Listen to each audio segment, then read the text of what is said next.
What inspired me to create Women for Women International was the rape camps and the concentration camps in Bosnia. Rather, not inspired me as much as what triggered me to create Women for Women International. That was between 92 to 95. They were rape camps where women were given numbers, and when they had their numbers called, they got gang raped anywhere from a period of a month to a period of 9 months. They were not released unless they were in prisoners exchange. Often women were made sure that they were not released until they were in late stages of pregnancy, and that was in the 90s. And I simply read about the rape camps in Bosnia and concentration camps in Bosnia in the newspaper, in Newsweek actually, and that's what triggered me saying we have to do something. So I called other groups. I was 23 years at a time. I did not have much experience. I had only been a new immigrant to America, and I really wanted to help. And I called other women's groups and I said, how can I help? And at that time people were saying, well, come after a few months. We don't know how to do it yet. And I'm like, but there are rape camps and concentration camps. We can't wait for a few months. That's what people did during the Holocaust, is that we're not sure. I don't know if we can do it right now, later. We know it right now. It's showing on our TV screens and our magazines. So it started from a very simple attempt of saying, well, I'm going to do something about it. And eventually was connected to the Unitarian Church in DC, who said, we will support you for a year until you stand on your feet. So I started with very simple efforts from zero. I had been newlywed. My former husband and I co-founded the organization from zero, nada, nothing, nishta, ghiyan, wala ishi.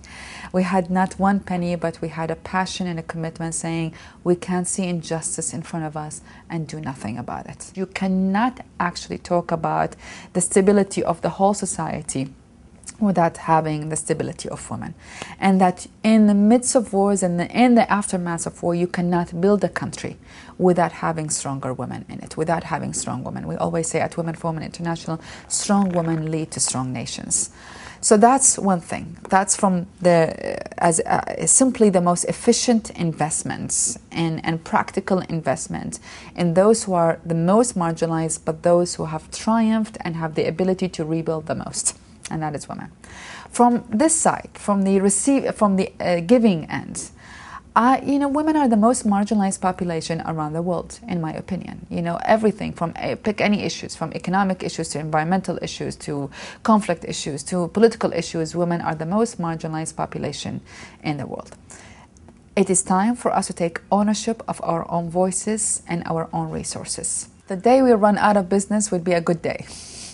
This is a group that works with women survivors of wars to start with, so the day there will be no wars would be a very good day.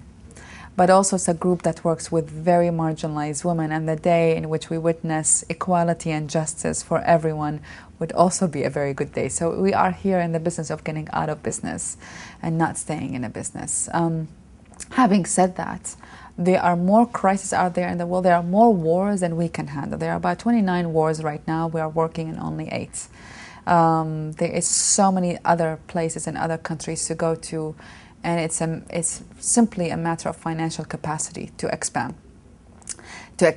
our reach to other countries, but also to expand our reach in helping more women network and meet with each other. We have hundreds, and as I'm speaking with you today, we have about 53,000 women who are being sponsored and helped every single day in our program. We have more than 500,000 women from all over the world, from 101 countries, that are part of our networks and are either recipients or the senders of support. Do you want to connect them more? Do you want to build more bridges? Do you want to have more connections between the two? Absolutely. And there are many ways in which we are dreaming of doing it. Ultimately is to build more connections and build more opportunities for women, but ultimately is to help women stand on their feet and be the agents of their own change. And that's when we step back and let go. I embarked upon this journey not knowing where it will take me. But it was living my truth. I saw something is wrong. I couldn't do anything about it. I tried different ways to do something about it, and that's the way that opened. Did I come about it and say, I want to create a big organization and one of the biggest women's organization in the world and do that? And then it wasn't in the agenda. It was living my truth that day.